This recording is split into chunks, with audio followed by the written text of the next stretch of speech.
Okay, so you're 12 by this one say Diamond Chira, ya da CPC when Timothy San come come away dia bre associated Mpensenpensemu ebro no kono pepe pija mu e wo bedwam on Adom TV multi TVs my men cow say empanyfo atrase a enesa quickly kai hunu say ene yawo ene da ben Ishmael Ashite 1 week na Wednesday yeah I think mo pap mo fan chem quickly na wabasum Ghana paint yes me draw my attention to the 1 week celebration the late Ishmael Ashite Ghanaian Greater Accra Regional Minister, very important. Say, be kono akota ebusu nyina echi na omatimi edi djuma sonko a 1AD very important. E share ni 1 minute ba ko na femi fan share ntudwa emfa emamu enne ye daben enne date daben 9th. Okay, so and then 9th asha here 6 to 6 p.m. Ewo eye ne resident Tema Apple Street Hona area Ishmael Ashite, former Greater Accra Regional Minister, Adom MPP Amanyuko no so, Radiato Safre no, and then he didn't know what you done. The residents were Tema Apple Street, number now the directions are between the corner GT/049-3065. They will do Tema now Apple Street in Kwandia, era Ishmael Ashite late. Hona yedi na otwe da yenko ne ngota ebusuafo nyina echida bibia ko kama efama David Opoku dodo na nim se friend nim for OPK atnas ye hwe nim se chief by ne so ba kan sa ewo ahanim se era OPK match edase official panso afi share sa pepe afi share Kofo program na se dina ade amahihia to amori yedwuma na se afi na mahia amoye afi na it was very good na kofo wo abinfo ne animdiefo za na mukro no enhye nyina na so sa ye kro no me nyine se kro bi Ghana na me hu 6-seater toilet facility donated by the Danish embassy. I was so ashamed in Kwau yeah they were Kwau baka ko si so aka 6-seater in a Danish embassy Timothy Bema eska 40 seconds for. Worry. Ana musika no so no modi abegina nkran na modi bia kugina kumase. Mo fa mienwuma oku na nkase mo. What's the problem? Well, say I mean, say we be. Ana mo amu team na so kra ko nu kra say gu no. Mo so eska 40 na so for. Ana pay the Forgive me for ko. Ana pay oba me ba. I think say yeah, but me raising program no Omanhene. It's a good program. Yes. If I'm who's at my assemble, yes, and such creme de la creme. Yeah. If I a crime is about 45-50% when I'm controlling Ghana. Yes. Go for a share one there. Controlling the system. Yeah. I mean, yeah. But the most important thing is Omanhene asemo kache yina and say yekoi yenko yedwuma ne mbo yehomode na mom o yedwuma na o hwefi.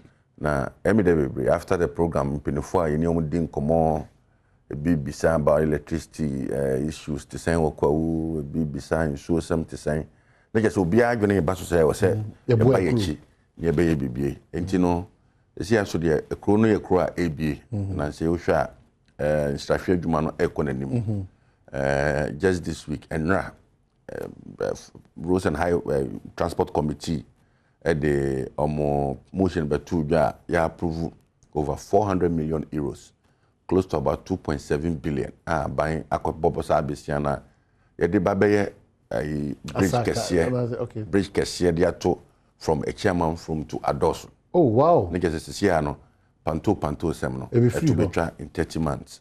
To be tried near your quantities, ya Obaka Ukraine, Union, so before Quantum Pono, so from a Udrubunswa, what Pia Befabe grow, papa, right to go. Into a beer chrono, and slash a baby, Kayosem baby, and Numa would drop a brie, and then Minocassia, who's a month for Toto yacht, small boat, speed boat in Yama. Obie prepare for the boomer ever happen even in the rural areas of Kwau. You know, the baby say boy chikakra. Na your GD say makunta be there or no sono the name there ever be taiko we chena yetimi epeja Kwau. Okay, so that's about Kwau. So what's happening in Parliament? Well, I say the Public Accounts Committee is sitting considering the 2018 Auditor General's report. Now, for the past 2 days, that's what we have been engaged in. also, like I said, various motions, I that floor. They can say, buying Eddie E-Levy, the Besan Babium na. Okay. Yeah, they are so now. In an amended form, and I say the same E-Levy na be I want some the same E-Levy. I mean, said there's been proposal say better so they are 1.5 million. We are looking at what government will do. Ningina no, Ghana ye yonti. The Biamakase. Sa E-Levy ya abind the abbey. Sebio, and yes, you abind beji Ediakoe Nigeria ye, and I abind beji Diakoe Togo ye. Oyeni abeto Ghana, in some a year beto Ghana, coronavirus. Any of which the ebre, we are getting out of it. But see a bit pie every more. I was seeing it, Miss say, I was seeing yin to bois, Ghana for, yin to bois, crank, near the Peja Croy. Now, I don't know, I propose E-Levy say, oh, yeah, transfer. Say, be the 1.75% of transfer amount now, we know, about betosu. Now, say, you hit me, could you car pine, oh, chromo, yet your command through, oh, chromo, yet there could be a school dying, oh, chromo, fear searches are bind their buy, and there will be a year tomorrow, yet there could be more than oh, chromo. Now, when Bushanfoni be entiasia, Omanhene been say, Kanike, Omuya, Ombebumutu, na de be a mekase. We should be thinking about the nation Ghana, not really the political parties involved. So we've been in Ghana one, and Sebio, we've been in Kwanya, Ghana befaso. Sebia Manuel Semdia, ye name, Sankoye MPP, Abe NDC. Rollins Abreso, or introduce VAT. President Kufo buy, ne, one try VAT mu. Sekane free VAT buy, and none President Kufo Boa or the Chichiri Mino. And a E-Levy Abe. Say you right actually be NDC for craba and one number boabuano and yakoye. We need to decide as a nation. Say ya pesi a bobesia de bia near bobesia near the young chirima and nasi ya pesi ye ensemu na ye bobo and ye bobo skak anokakra near the chichiri croy. These are two separate a year. I was here. The budget a year. Come on. I buying the budget expenditure of about 130 billion and a better parliament. E-Levy crack and one revenue are buying proposal in about 100 million, a billion. Like say, we will need to find innovative ways of raising revenue. A graduate. Sebio and Oko UK. Near my way in a Okwako Jun so crowd, a obi supermarket mukrano, ya Juskawa home. UK. Sometimes look at to near now do airport. Na yes o tax no o receipt in any man fabra o share car buying their amount just on paying taxes. You realize that United Kingdom are buying about taxes. The way biara are buying finds a way to tax you. Enti tuato de enyo bia na pe enyo bia de sabi o mimiti E-Levy mobile money am send come krum ene ma start me send no pam.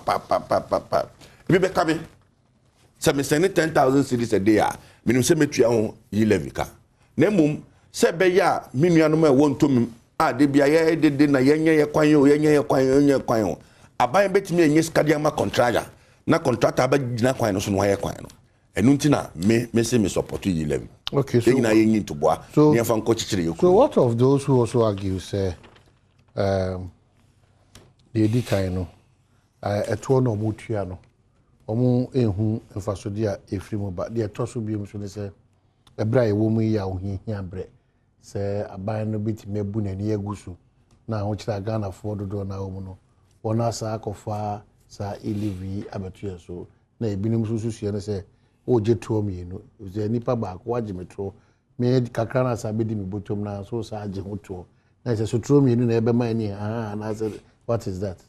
Come obia chena gnia I was here to me chira agene eno na chichiri kro. I mean democracy no en faso de no we chena agene na we so chena agene na say abanji e tuo mi no I do not think say that is the case. The convenience electronic platform no afford no. The number of people and the number of transactions cost in a day no. And no na aban ahwe say the sa eto no kofa ho a ebetimi abuo bia. Sebio I mean, there are instances you enter into a supermarket, o koto ade, obi koton ningna eto ne dada bibia so. Enti eto tu ade. Yen kasi metua we wa they just said one. Aban so so de ne say so the E-Levy ni ba. Na sebio ye de yi beto so na ye ya. Betimi aboa ma mpuntudwuma koso na koma aban sika oje ne eto Ghana for tuaye in the previous prior to 2019 ye nyina ehunu niema na aban ye year of rose ra makwata ne ndwuma pa na oye kwan hodo na oyi Ghana say na nya de ketwa sebio nkran kromo ase akwan ya tutututu nyina obo ne de asphalt ya beguso kama ni nyina na ya de esi okromo a anti se covid by no mia mebusuafo a ewo kan shi na kane no osore a oso wo kwa lata akodi dwa kakra de aba na wabeton no ene ya tututu sa borders ni nyina mu a enke to a wo sa ban enya even along the borders in all these areas no aban ti benya aban so ye na bi se wo bie mu ama obi aba covid area atesi ko Togo ni Nigeria area omu nyina ebo homode so betimi aso ano no influx na be Ghana no enya de aban betimi aso ano. So if you do the year aban say pam no twa no yen two borders nim until such a time I betimi say covid na koso that affected the revenue mobilization of government. It is kana no so aban beji 5 cities Ghana fo nyina e wo niema ho a ene atiaba 2 cities. Na kwan ben so ne betimi nya sa 5 cities no ne dia to free SHS ene awofo nyina edwene se ombe ho no enu na ban se fa E-Levy mra na nan say me unso mampeni dada John Mahama etro krata bi se opese obo aban na nsema nema asisi aban revenue aban peso generate onya ho kwan no obeboa yen na me hu yen na na kakra na I was wondering say is it the John Mahama of 2016 na say the John Mahama of new because I mean obia ono otimi be kina pe simpie so ka kire Ghana for say oba free SHS nya de a odi be adwuma oba sebio nurse for allowance ani etua wo no ontimi nya yi no that those were his policies. A president who could not take bold decisions, and then your president that all taking bold decisions now what should bad because of coronavirus. Now the president is finding innovative ways to generate revenue so as to continue free SHS program now. Omanhene that said, boy, he has solutions. All solutions are. But Omanhene that I will say, there are so many avenues.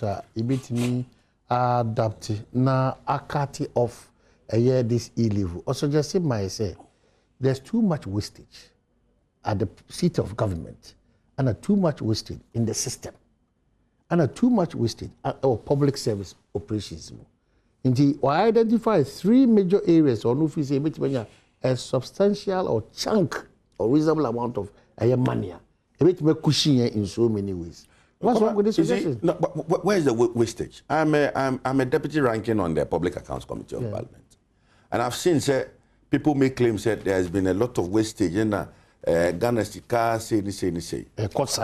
No, you see, sometimes the issues that come before the Auditor General report committee. Sometimes say be obi akodiska o. But infraction ke to be so na also okoto pen no na nka also beji approval free Kwabena ho. And you beji approval free Kwabena ho nti no akoto pen no on its own. But they be 2 cedis na pen ye ton no. Sa pen na nka obeji approval wa 2 cedis no. But then they calculate it as being an infraction near the abeka ho. Then they compile, it compiles and piles up and piles up and piles up. It's yet but 2 abontians. But and yes, you been a business camp. And a school that came from KJB nursing training be from Volta region. An accountant could do 2,000 Ghana cedis and then over jail. Because of 2,000 Ghana cedis. And it tells you, I buy since 2017. Public Financial Management Act, every day there's been an improvement. The Biani improve, and the various loopholes what system you block it. It's Omanhene kasa. You should say, you see, we should not just, I say, Bia, ahochire kakra bentino. People want to take advantage and run politics with it. Okay, ahochire nye kakra. We'll come back to probably your definition of ahochire kakra. But ahochire, Chief Bani Kwabena, Deputy National Organizer for the NDC. Chief Akwaba. Official part, Yeshia.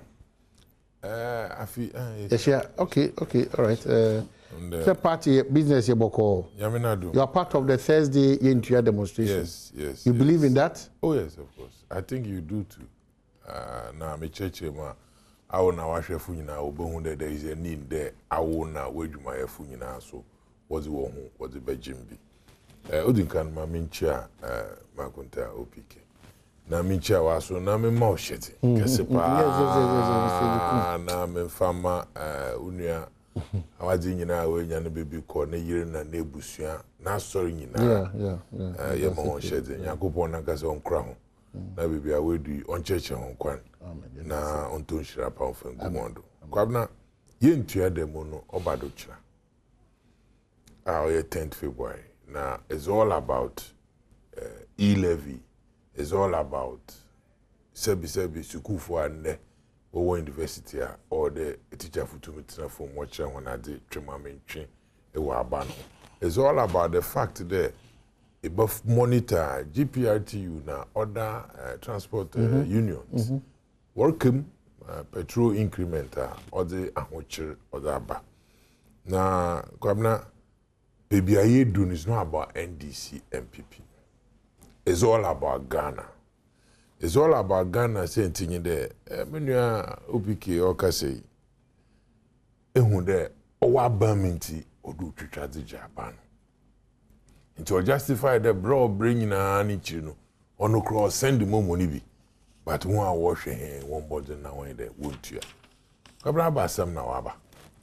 Abani bibia ebeka bia was a COVID. Onam COVID inti yedun pempenra yedun. Kwabena IMF nkutin COVID inti obedi dasi omen $1 billion. COVID inti SDR allocation $1 billion. COVID inti $430 million World Bank 2021 ska baba ni sebe. COVID inti stabilization fund which you know yedi unkomo wa ska kra yenya yedi $250 million order na nado danko akufado sebi nkadachi yedi bayenza man COVID inti yeje man Central Bank 10 billion Ghana cedi. So sometimes yedi nkomo ama on bande COVID inti sebi bibia ma na kakra oho nyina no wahwete na dem ske ya wa be nyina na echi nimu no Omanhene koka agenda 111 se kaya na menyo kase awa yensentro nyi bi enyim bibia menyim ehifa na botum edunsa maybe a cat here no mashase trade. I like that. There's a wash as here sky abubo na nkan kirem de o ebi mpo anka 80% 90% done shase di president akoka ti so di ana cheda wa shase himfa na yakwa kodu sika ya abuboi ibade na yebotum ye da kire ono na nche Kwabena COVID COVID E-Levy asema yeke and I'm surprised say I'm share minu anu MPP funa onam abanti ojinemu twan wojia no ye mo kakra o simple matter aban also hia to no za development NDC amanyoku ye nchire eto na ye hihye ya wo onye de sabane ba adrian outside the box innovative ways yebotum yenya to no bi ye za boa onka so much burden on onkrofo. These are some of the suggestions I had them on. Sebekaya Professor Mills na John Dramani Mahama then or head of economic management. Sebekaya Adam financial institutions your honor want to no mu page mo yasam. Insurance companies want to no mu page mo yasam.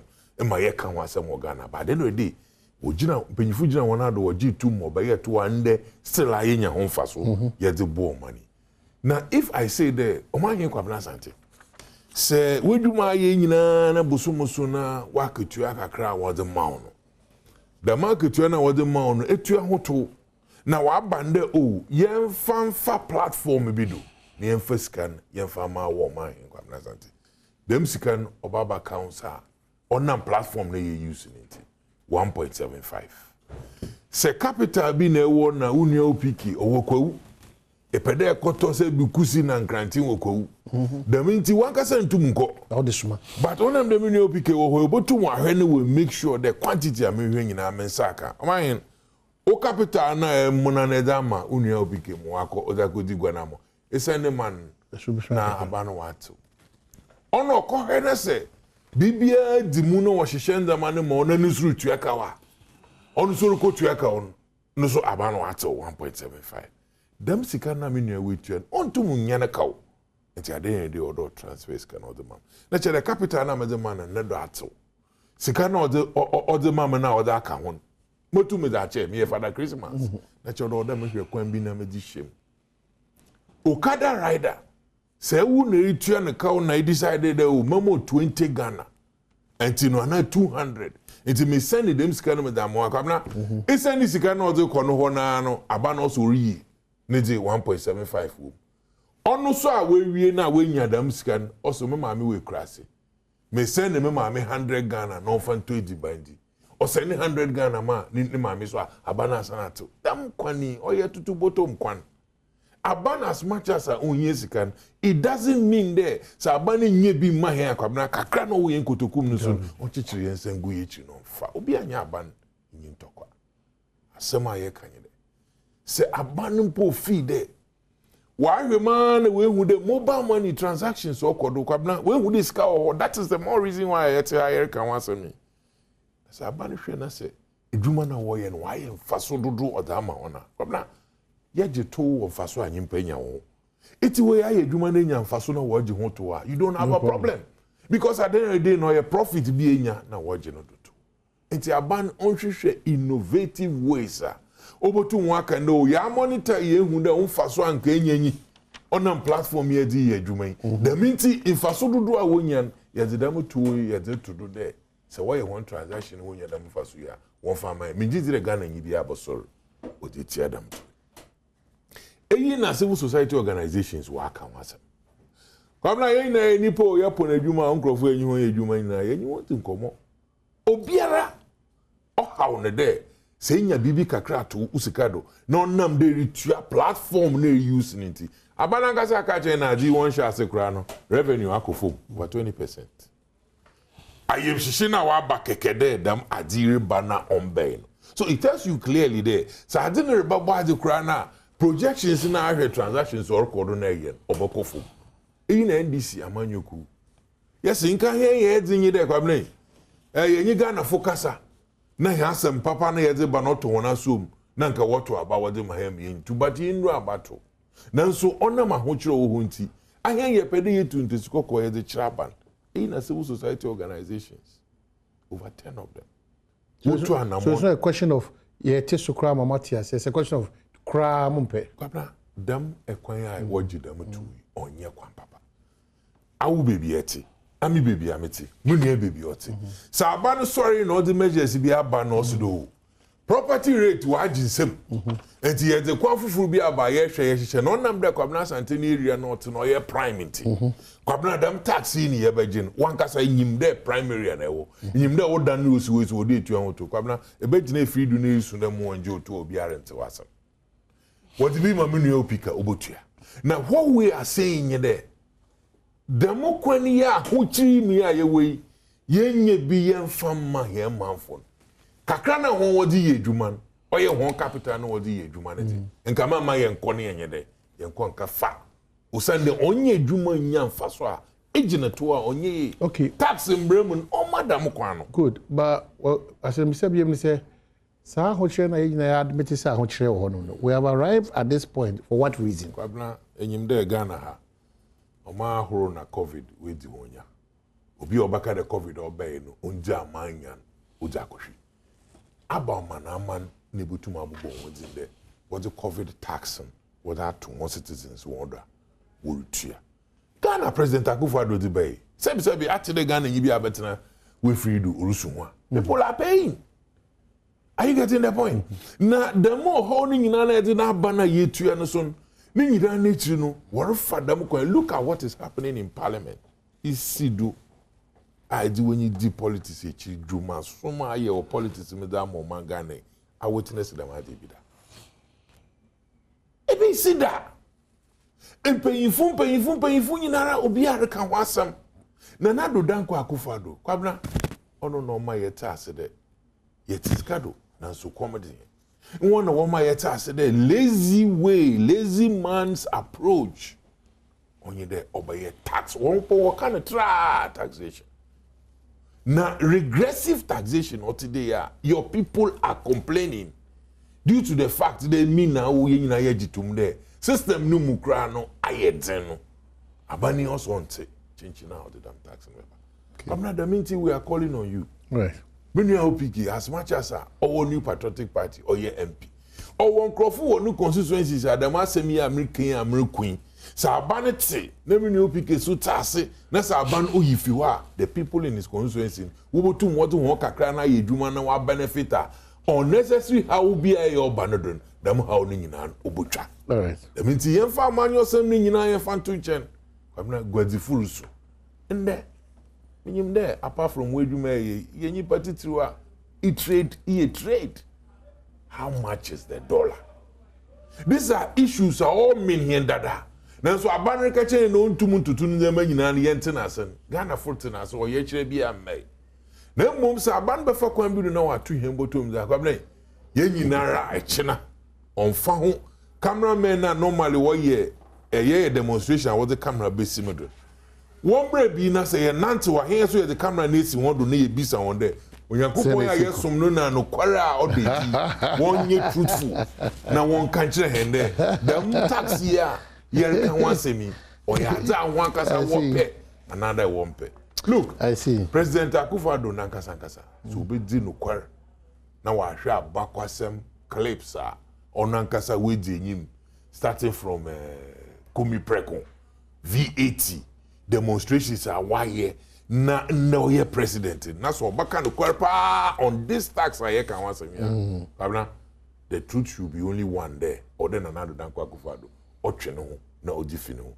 People in the MPP in paying for a war, I want to vote for council of one sir.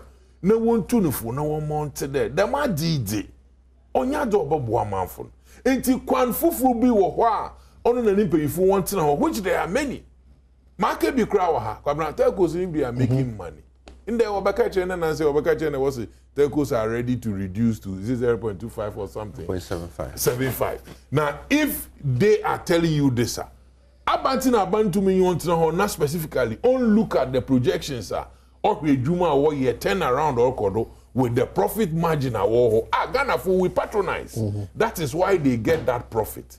For government to say that okay, in this even if it's 0.5, 1% or 2% based on the mintia when they Juma Wayen, won't you them to develop? Okay, so we know we on this note.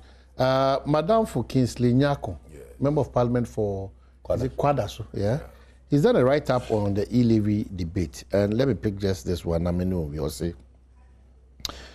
The E-Levy, though not the panacea, nor the solution, nor the magic wand to our socio-economic ills, is one of the most innovative solutions to give us additional revenue and fiscal space to improve upon the socio-economic fortunes of the country.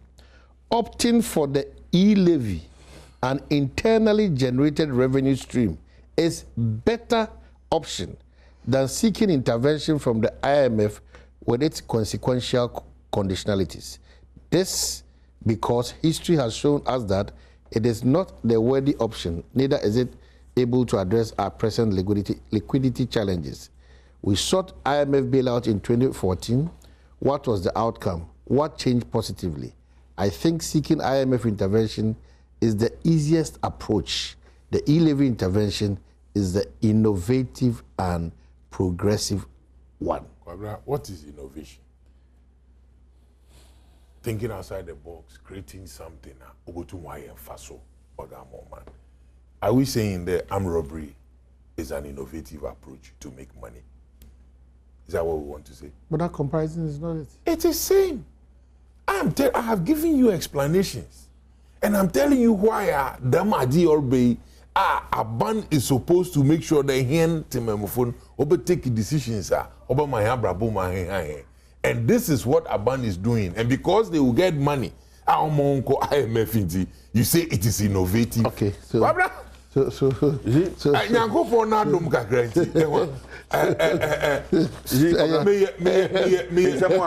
strategic management. Now, if you say innovation, and then you are bringing an innovative idea that your people are complaining, that in reality you know that that innovation is going to affect their business. The NDC is complaining. No, I'm saying the NDC is complaining. Are you NDC? No, I'm asking, said the NDC is complaining. No, are you NDC? Well, see, people are complaining. Yeah, I didn't say the NDC. No, we need to be specific. And the pressure groups. The NDC, we are complaining. Exactly. It is obvious. You are the leader. Other people in this country are complaining. Exactly. So and I know for sure that when we talk about it, the capital, doing business, looking at the way I said, your profit, I watch the tax as a businessman, and you won't complain now, then your partners must be worried. Because you may end up giving them problems. So he ends up doing the usual politics. No solution. Oh, really? It's prescribed. A lot of that. It's prescribed. That what fiscal discipline. That what. In some okay, no solution. And Akufo-Addo we should go back to his tape and all of that. I think I even took you to housing and then a collection of property. But you didn't take anything. You know that in this year's budget, the 2022 budget, government has brought a new means by which we are going to generate property rates. To prefer the solution. It's already there. I mean, It's there. But you see, come now, the reality is that the NDC, like you said, is complaining. And they deservedly, they have to complain. Because they are seeking to come to government. It will be a bit more score political point behind it. But we should not get to the point where it becomes just complaints. It becomes reality. Because the NDC goes round, especially in my Afro region, and the chief by the Bekan, some people say, Atutubotum tour. And Atutubotum tour, Atutubotum at the end of the day, the people of Hafu will testify, say, a buying a Jonsika or the Yamputuma. Every day you see say rules. Said you and free sisters program here. One car say 180 million. And the Ghana need be a better. So you say me a code. My contact. But I met you of our. I could tell you how. Sorry for me before. And run madam be catch me say. The anyone was say or the barrier secondary school. Osi adi akwala lura secondary school. Osi na PTA kra mo ma me osi dem. The PTA kra. Normally here program I was research. It is because abai Eddie. No, I think this is not fair. I mean I think this is I think this is over 60 years I'm are you saying say are you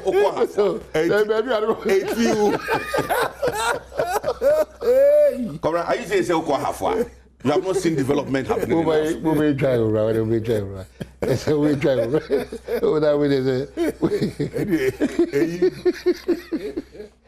oh gosh, we may try one, but it's try a couple of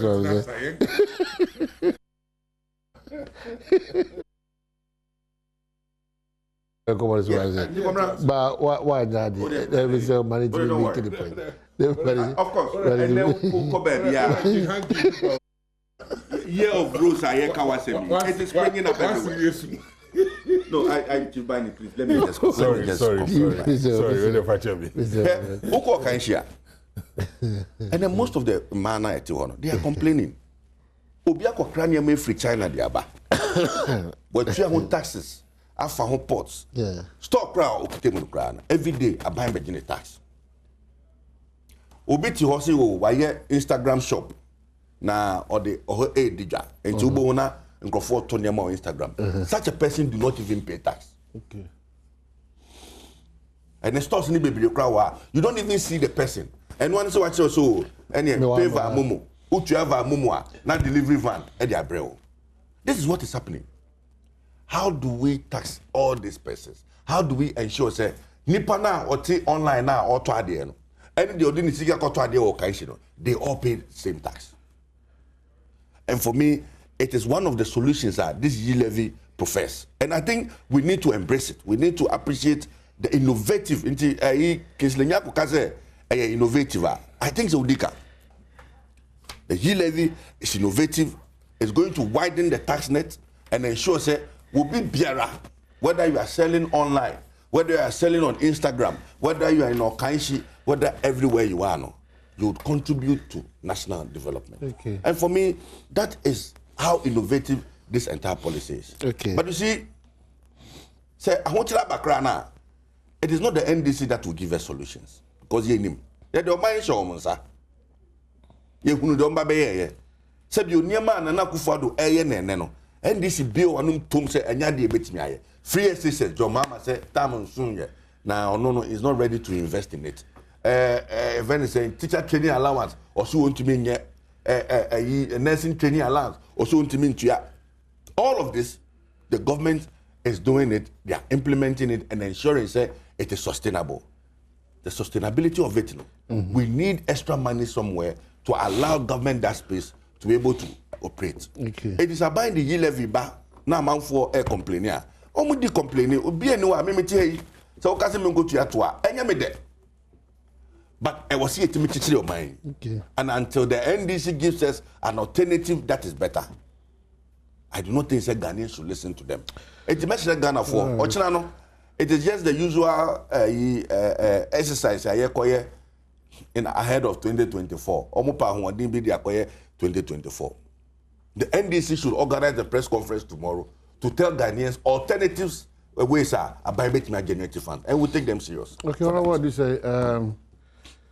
Me half MPs ni back for my NDC. Honorable Kwasi do say, good morning. Me jiri so here. And I'm going to me say me huna maker. Come now remind them price MP of the Kenya-Ase road. So dusty that it can't even be compared to anything. Me huna honorable, but thank you. In fact, this morning there's a meeting ongoing on the Kenya-Ase and half roads. The road minister, the regional minister, and certain other relevant bodies. We need E-Levy to complete it for you. I mean, government needs E-Levy. Sika move board the 2021 COVID sika oba ni say it can na boma about 33 billion Ghana cedi. E-Levy na projection is a little over 6 billion. Them sika nyina na wa ban. It was for a specific reason. A specific reason. So only then Mona PPs, Dokun, no smash. You were in this country. You were in. Oh, please. But may reduce this. No, please. Can you allow me? May reduce this.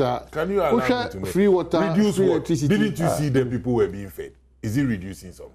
No, people were fed. So what am I reducing? People should be fed. And so why? No, but he's not saying that. And so why? It's the government that cares about them. And so why are you complaining? No, talk about the free water. And so when I make reference to it, talk about the free water. Are you showing me what to say? Okay, so are you showing me what to say? You agree that government fed people, and I'm mentioning. So the difference is we've gotten this huge amount of money, and it was just free water for 3 months. You see, it wasn't for 3 months. Go to.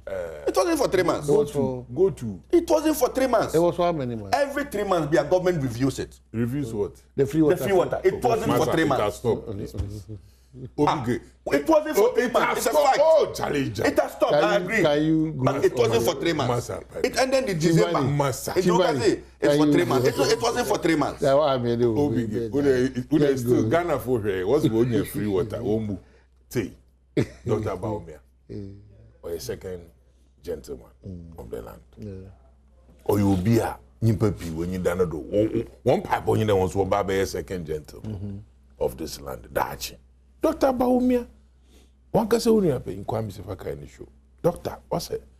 Momo, a taxi momo, or a very bad. Or no one suggests the one taxi momo. After the E-Levy, I can was them that. Name Nimpadu do na sebi. One which I want 3 more here for no one will use momo. And that is true. Papa also Instagram Kofutana. When I get to the Ghana for our him now when you know 100 Ghana no come and mammy or soon over 200 Ghana Instagram 100 Ghana yen too. Wanna catch 100 Ghana. 100 Ghana, you won't pay 1.75 on Instagram. It's no brother. If Instagram for all you trade in everyone on tax, find a way able to make 1 hour you trade in on tax. Okay. Man can there. On them do be a trade or social media, men would they impact the way trading. Our social media home major tax maybe. Oh no, yeah, chrono. And that is what I want him to understand. May patrol on behalf of your own people. Nkrofu bi hope awo ukromu awo ye mobile money. On po Facebook on your Instagram at compare tipo on you or ye normal tomato and pepper business. But them impan otum on manne mamiska. Them impan owo hona so hu ade wa kra no ye ne fair. Otum mo bi sika de toneriba weekend wo ko we da brem. Them adena ye nsi say them transaction now. Okay. Right. So the 1.75 count. And on no ye but say opige. Say jitum there demonstration ye Obama Ghana for say be one to now ban be take other decision away J or exercise. Jogging ahead of 2020. I wouldn't Kwabena my jogging the exercise ahead of 2020. Don't make a sense any person. Me say no exercise. Don't take advantage. No, don't take advantage. No, don't take advantage. It is how we exercise. But too much now. So also exercise that womra. Me na enko exercise na. Abi for me move man ho bi we exercise pa. Oh, Chibari. Babujo Manjamina. And then what parliament in it? Babinaba. 9. Am I? The E-Levy passing away. You're him. Oba. You're him. Namu town hall now. Yegusu. Abeba. Bebaso. Yes. Bugusu Jebosiana. Oh, I mean, said Besandi, and Rana, and kind and Rano. I approve 400 million. And I also job was Argentina. And I make us a run. But some say E-Levy, my E-Levy basso. Now E-Levy, must E-Levy, my E-Levy basso. E-Levy is going to generate close to about 7 billion. And of course, 7 billion can pay for free SHS. 7 billion can do the town roads. Have roads here, Mukaya, the Biamos market. Adom walk away when Mammy no say free SHS. And the record. And now a kawa appearance and wobble. Oko school now is free, them working. But a kawa waiting now, a cabin wobble to make sure there. A cabman was not surviving. A cow no does with the president or bear only free in the winter. Woko saw a woman who contemporary and cutting point. I heard video no. You didn't watch. Adom TV, you people went to do that. I was secondary school, you're more contemporary. And cutting quite young make when you may want. Oh, please. On no young cutting quite. Only young cutting like for this. No address the school feeding caterers that they should cook and cook well. But the other time I listen to you. It's the same. The other time I listen to you. And that cook for the kids. And you PR Kasa. One more kwanke befe film na cobred. Saying the caterer for no complain once he kasa. And the PR near propaganda. Who both are meant to be that. And it's a new program. Obey kuku. Who of our road ministers also the two no care toilet. That one kasa. Also, against them, be able to go. And when you dream behind, they want the Yanina president, vice president, Oko promised toilet to abolish. Yeah. Henry quoted the machine Kobuni in a toilet you won't see. But you know, but don't do that. Oh, why you do that? You know the reason why that exercise is called 2022. No, but don't do that. Who in the exercise? No, but I would speak to that matter. Speak to which who in the exercise is called? And only exercise. Yeah, of course, Billy exercise. Ma condemn exercise. Obiako promise to toilet. Ono wasem ye ka min condemn exercise. And the minister so surround so the road to ya capital. The revenue near the road 8 million. It was parliament in Nanka onya every year. Yes sir, that 87 million, sorry. I had to. Yes sir, that minister today had to me road to because yeah, be sorry, they innovation. About policy. You feel told him near toilet. But send them microphone and motor. I have switched it. Minister. Nobody has said that. We I read him. He's saying that. Don't read him. Listen to him. He is saying that. Don't read him. Because if you I've read read the thing in the paper. if you read it, then you are being. The man spoke and the thing is in the paper. Us the microphone na moto we swanchi di ho. Until one of the okay, so one of is it the case? Thank you so much. On cars, along these toes, we can have rest stops along the road. Oh, please.